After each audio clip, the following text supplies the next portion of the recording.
De jour comme de nuit, la répression se poursuit en Iran. Ces images filmées à Téhéran ce 13 janvier montrent les manifestants chassés par des gaz lacrymogènes. Certaines sources sur les réseaux sociaux diffusent aussi cette photo d'un véhicule militaire équipé d'une mitrailleuse. Pour le 7e jour d'affilée, Internet est toujours coupé dans le pays et les témoignages qui nous parviennent sont glaçants. Vous ne pouvez pas imaginer ce qui se passe en Iran. Des milliers et des milliers de personnes ont été tuées, des amis, des proches. Ils tuent tout le monde en Iran. Selon les groupes de défense des droits humains, le nombre de morts ne cesse d'augmenter et les arrestations se comptent en milliers.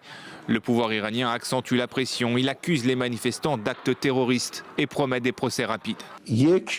Si quelqu'un a mis le feu à une personne, l'a décapité avant de brûler son corps, nous devons faire notre travail rapidement. Si nous parvenons à faire quelque chose aujourd'hui, le faire dans 2 mois n'aura pas le même impact. Une déclaration qui fait redouter des procès à la va-vite pouvant déboucher sur la peine de mort.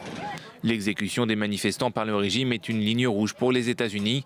Donald Trump n'hésite pas à menacer Téhéran.